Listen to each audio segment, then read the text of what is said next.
Thôi em ạ, anh đừng có khóc nữa. Anh biết rằng đây đúng là một cái cú sốc đối với hai chúng ta, nhưng mà có khi nào bà dị nhầm lẫn không anh? anh cũng không biết nữa. Anh cũng không biết nữa, nhưng mà bạn ấy cũng là một bác sĩ giỏi em ạ. Và bạn ấy cũng làm ở trong một bệnh viện rất lớn nữa. Hay này, bây giờ để anh đưa em đến phòng khám để khám. Ở đó cũng có máy móc thì người ta sẽ kiểm tra được tốt hơn em ạ. Thôi, em đừng khóc nữa. Dù có nói thế nào đi nữa thì anh vẫn sẽ luôn ở bên cạnh em.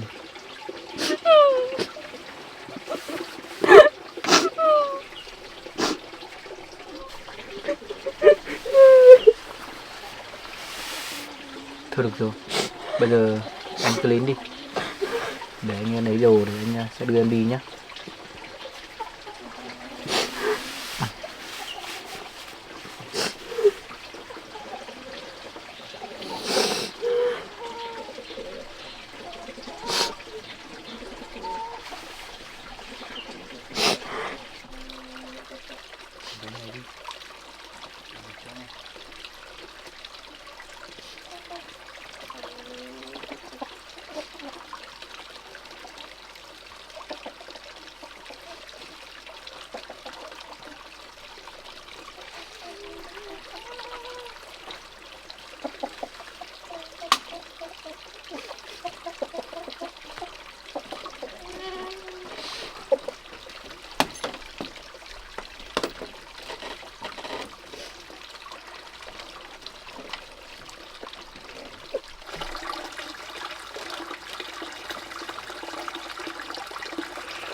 đây nhá. Để như rồi như chị có xem sẽ đi.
Hôm nay em còn đau bụng nữa.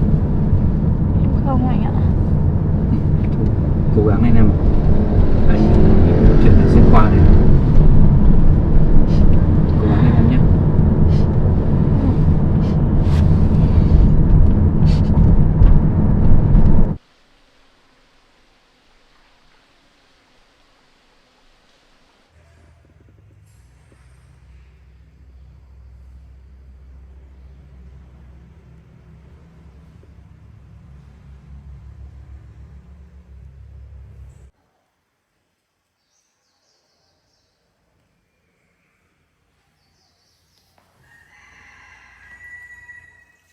Anh, bác sĩ bảo em làm sao đấy? Sao em thấy đau thế? Đi rồi. Bác ấy nói là thai nhi của chúng mình không còn nữa rồi em ạ. Anh nói cái gì? Thôi, bây giờ cháu phải thật bình tĩnh đi nhá.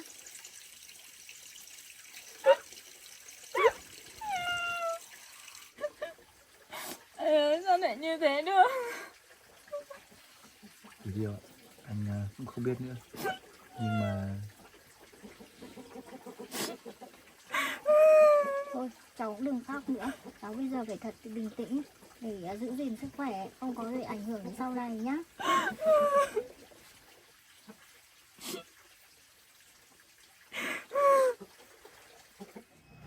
Không biết là con bé tự tiêu thế nào, hay là mình đi vào làm ít đồ và nấu cho con bé ăn.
Dạ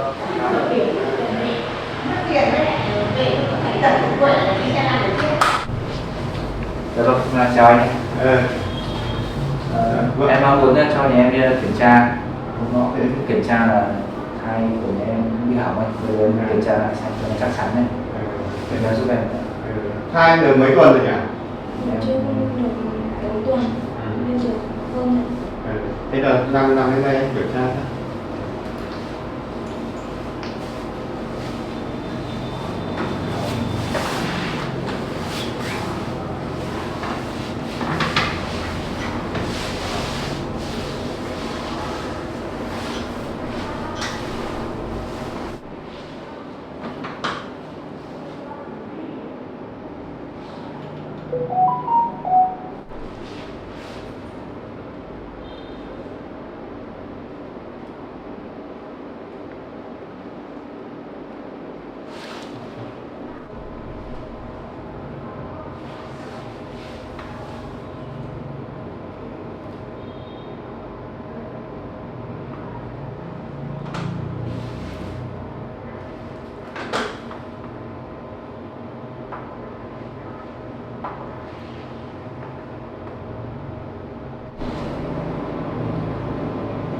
Tình hình hiện tại là cái thai của em bây giờ là anh không thấy tim thai nữa, khả năng cao là em bé nó sẽ hỏng và nó ngừng phát triển.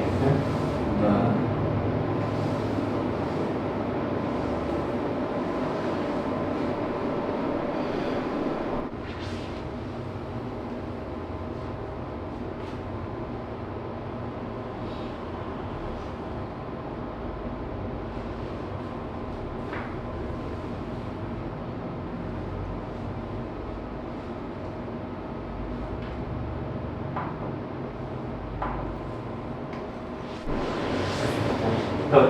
Rồi, xong.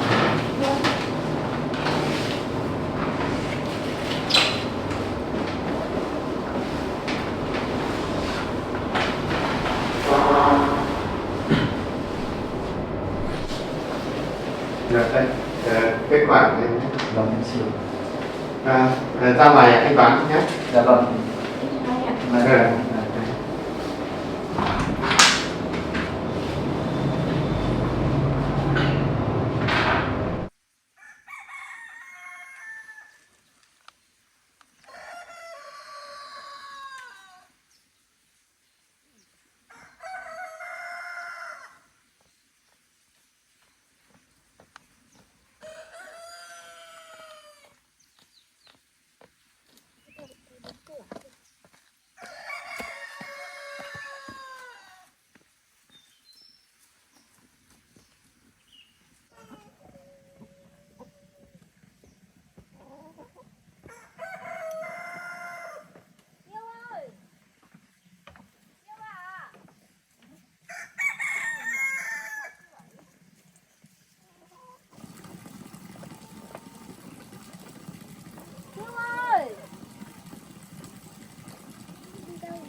Ừ, con à, con đang ở đâu ấy? Đã đưa Tử Kiêu đi đến phòng khám mẹ. Thế à? Thế mẹ vừa đi vào nhà Tử Tiêu mà không thấy đâu. Thế mẹ gọi điện cho con. Vâng. Ừ. Thế con cứ đưa Tử Tiêu đi khám đi nhá. Nếu mà có gì thì điện cho mẹ nhá. Vâng ạ. Ừ. Thế mẹ ở nhà mẹ cũng lo cho các con quá. Thế là mẹ đi vào trong lán thì mẹ cũng mua ít đồ ăn ấy. Thì con cứ đưa Tử Tiêu đi khám đi. Xong là mẹ ở nhà mẹ nấu cơm một tí nữa về ăn cơm nhá. Vâng.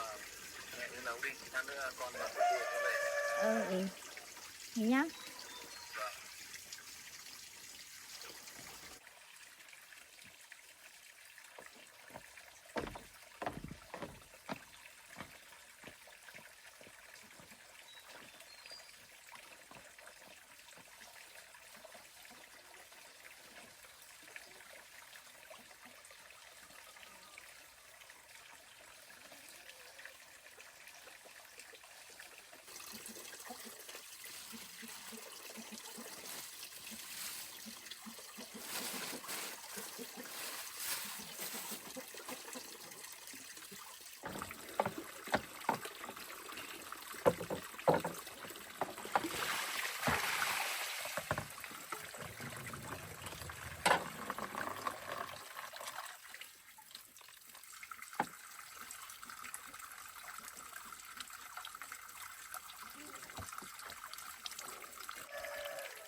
Nhiều quả thật đấy.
cong luôn, không có ảnh hưởng đến sức khỏe. Em cứ nghĩ mình chỉ còn một gia đình nhỏ hạnh phúc, nhưng chính em lại đánh mất hạnh phúc của mình rồi.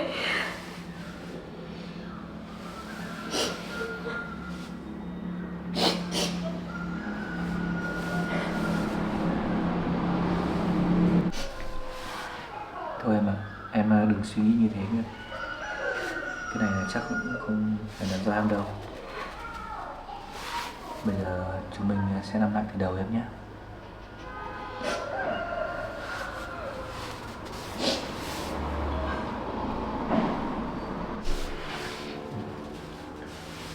Bây giờ anh sẽ chở em về nhà nhé. Mẹ cũng đang đợi chúng mình ở trong đấy rồi em ạ. Thôi em đi đi.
để đi áo nè.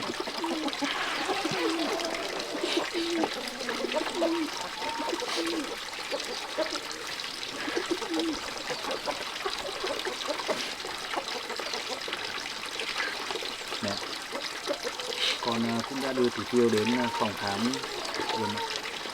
Bác sĩ siêu âm cho cô ấy và bác sĩ bảo không còn tim thai nữa.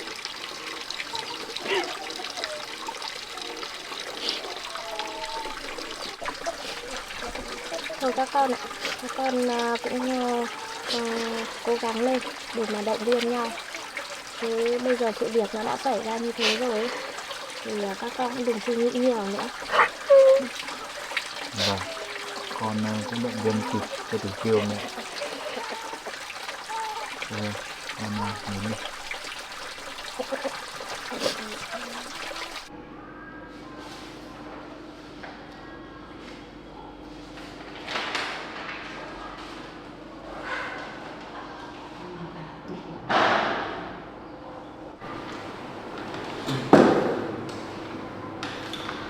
Hoàng ơi, vừa rồi Trang kiểm tra tất cả những cái số liệu gỗ ấy, các thứ còn tồn ở trên xưởng ấy. Vâng. Thì Trang đã nhập vào đây. Thì hiện tại là vừa rồi anh họ vẫn là quản lý mà anh đã làm hao hụt mất mấy chục khối gỗ. Thì cái này thì anh sẽ báo cáo lên sáng sau. Nhiều Tất cái cả những cái sổ sách trên xưởng anh bán ra lại thêm. Vâng. Thế thì cũng phải để em xem nhé.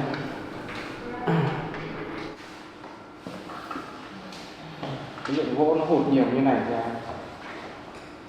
em để điện cho anh sáng xem.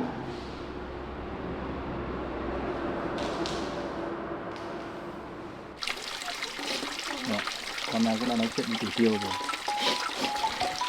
Thì bây giờ mọi chuyện cũng đã xảy ra như thế này rồi thì con không muốn Thủ Tiêu cũng không nên buồn nữa mà. Thôi, bây giờ chuyện nó đã xảy ra rồi. Thì thôi thì cháu cố đi sức khỏe nhé. Không có suy nghĩ nhiều nữa. Con em mua điện thoại. Con suy nghĩ nhiều để ảnh hưởng đến sức khỏe nhé. Alo Hoàng à? Dạ vâng, anh Sáng à? Ừ. Anh ơi, em muốn cần nhập một lô gỗ để sản xuất cái đơn hàng mà anh Xuân kìa. Thì em thấy đợt trước anh thấy về cái xưởng xẻ rồi ấy.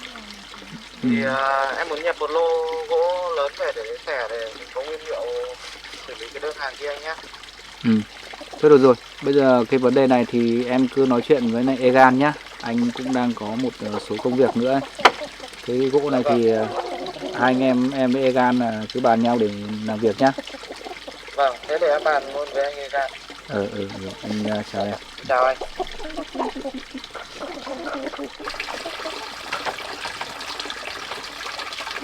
Cơm mẹ nấu chín hết rồi con ạ. Bây giờ con đưa Thủ Tiêu đi rửa chân tay đi xong rồi là ăn cơm. Không có đói. Bây giờ phải là ăn cơm này để giữ gìn sức khỏe đã con ạ. Em Không phải nghĩ ăn em cơm. đi rửa. Thế đi rửa chân tay đi xong rồi ăn Con cơm. muốn chìa khóa con mở cửa nữa.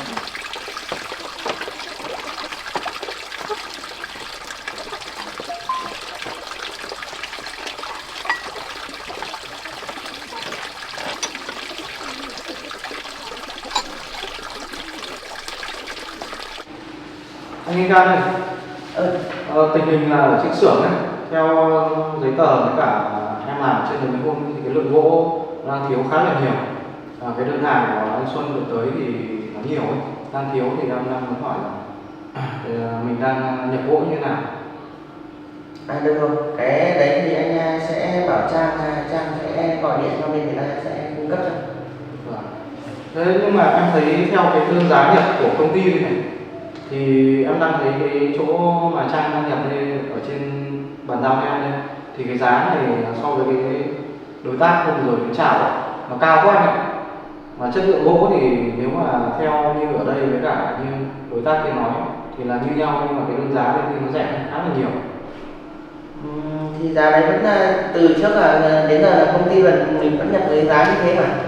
Vâng, nhưng mà nếu như mình nhập được của đối tác kia thì nó rẻ hơn thị trường khá nhiều thì cái lợi nhuận mang lại sẽ lớn hơn cho anh. Nhưng mà mình nhập như thế liệu có tin được người ta không? Cái này thì em nghĩ là đảm bảo được đấy, bởi vì thị trường bây giờ nó cạnh tranh mà. Nhưng mà anh làm cái này thì cũng lâu rồi ấy, nên là anh cũng sợ là giá rẻ vậy là mình cũng sợ là nó có vấn đề gì đấy không. Vâng, anh nói thế thì cũng đúng. Nhưng mà em thấy là cái đối tác này giá của nó khá là tốt hơn thị trường rất là nhiều. Nếu như mình làm ổn thì là lợi nhuận của công ty sẽ rất là lớn.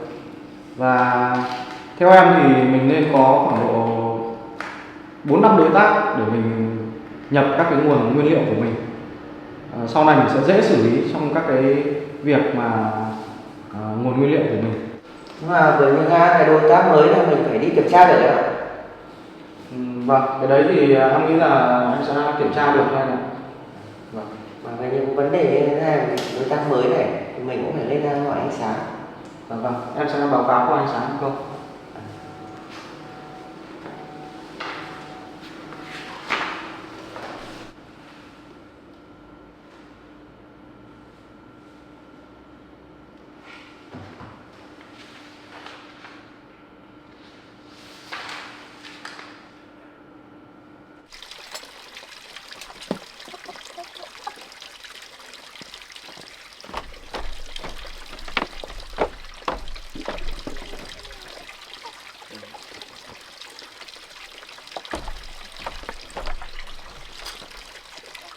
Tiêu à?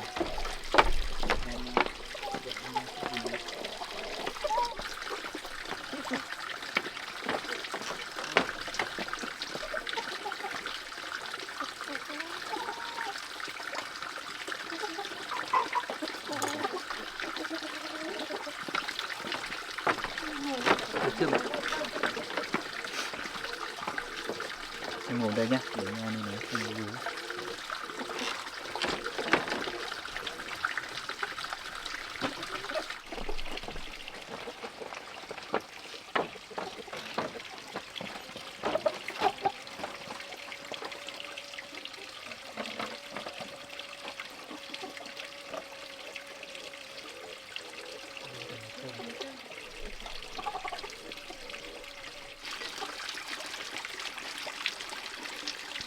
Em ăn đi.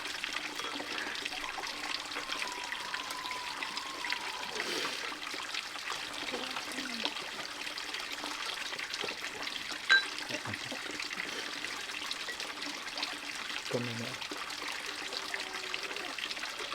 Em ăn cơm đi. Con ăn cơm đi. Em ăn đi một ít chứ. Cháu bây giờ nó phải cố gắng ăn nhiều vào. Được không?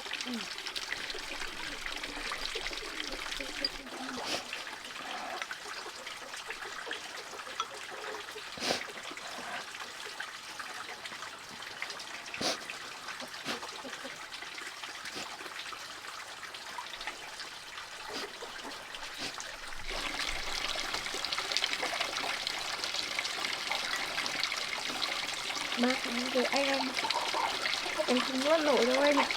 Em ăn đi. Cháu phải cố gắng mà ăn đi chứ.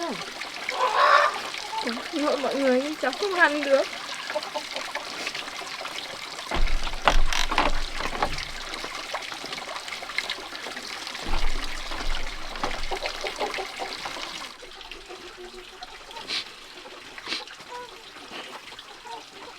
Từ Tiêu ạ, em cố gắng đi. Anh sẽ luôn ở bên cạnh em. Không sao đâu em ạ.